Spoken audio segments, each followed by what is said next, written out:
326 Apostolic Immolation. Presence of God, O Jesus, immolated for my salvation, make me worthy to immolate myself with you, for the salvation of souls.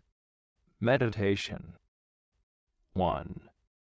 Apostolic prayer must be accompanied by sacrifice, as we learn from the prayer which Jesus made to his Father, in the Garden of Olives, and on the cross.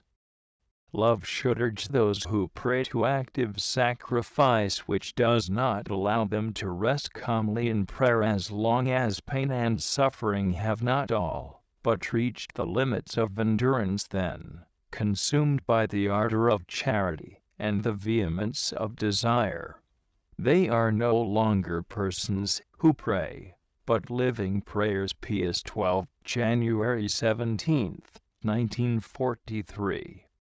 There is a close connection between prayer and sacrifice, since they both flow from one source: love, which spurs the soul on to prayer, and incessant immolation for the glory of God and the salvation of souls.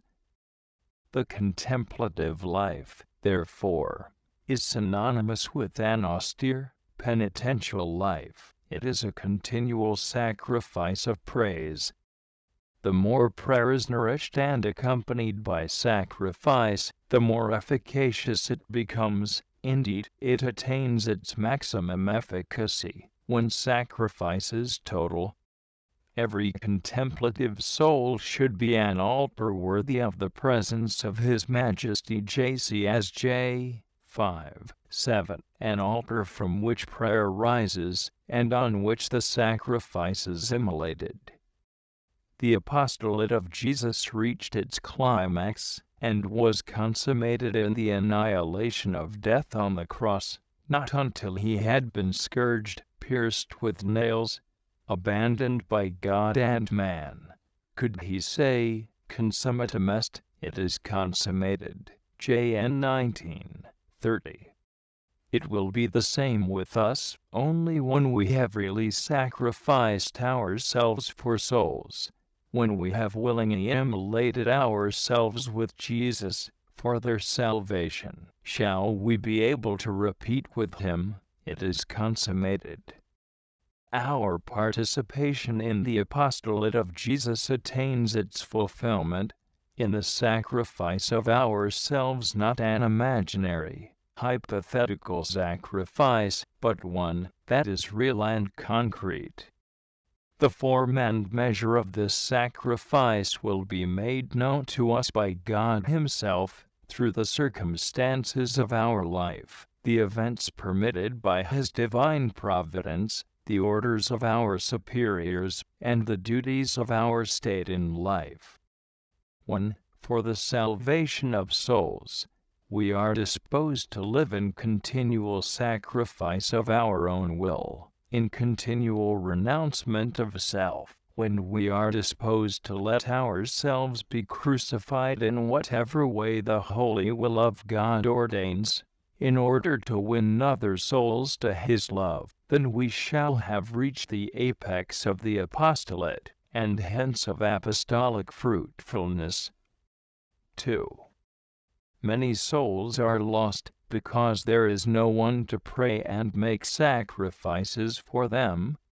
Without the tears and sufferings of a Saint Monica, it is probable that the Church would never have had a Saint Augustine. Blessed, then, are those souls who make apostolic immolation the reason for, and the object of, their life. Oh, my sisters in Christ! Saint Teresa of Jesus wrote to her daughters, "Help me to entreat this of the Lord, who has brought you together here for that very purpose, the salvation of souls."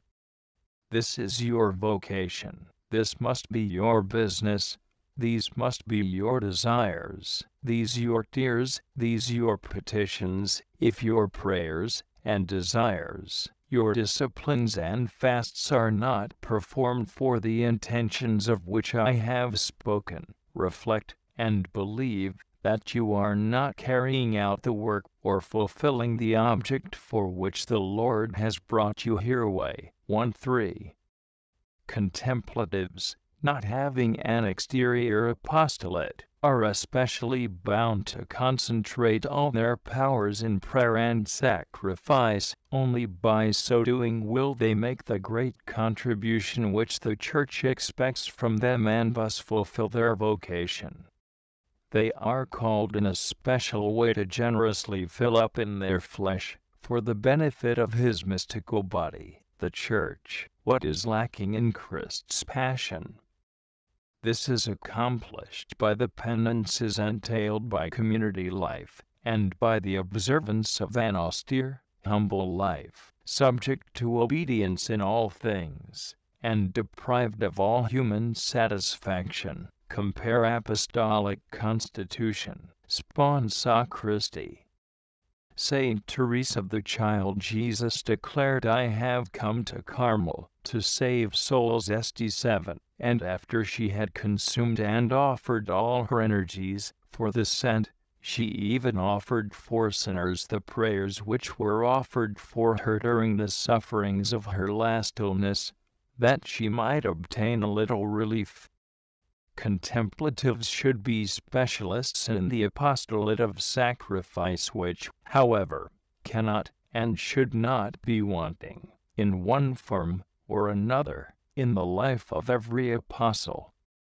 Christ has purchased our souls at the price of His precious blood, and whoever wishes to collaborate with Him in the salvation of mankind should be willing to unite to the most precious blood of Christ some drops of His own blood. Souls cost dearly, and an apostle must pay with himself for those he wants to win. The apostolate is true and fruitful in the measure in which it is imbued with suffering, which is the fruit of immolation. Colloquy. Lord, my heart rejoices when I consider that you have deigned to associate me to the great work of redemption, that in me you may undergo, as it were, an extension of your passion. You have taken me, and you will that I be, as another humanity, in which you can still suffer for your Father's glory, and for the needs of your Church. How glad I should be, my adored Master, if you asked me also to shed my blood for you. But what I ask of you, above all, is that martyrdom of love that consumed the saints, since you have said that the greatest proof of love is to give one's life for the one loved. I give you mine, to do with it as may please you, and if I am not a martyr unto blood, I want to be a martyr by love. How I rejoice when I think that from all eternity we were known by the Father, and that He wished to find your image in us, O crucified Christ. How necessary suffering is then, if your work is to be accomplished in me. You desire to enrich me with your graces, but it is I who set a limit to your gift, and determine its measure by the generosity with which I let myself be immolated by you. Lord, you called the hour of your passion your hour, the hour for which you had come, the hour you welcomed with all your desires. When a great or even a very small sacrifice presents itself to me, I want to think quickly that this is my hour, the hour in which I can give a proof of my love to you, who have loved me exceedingly.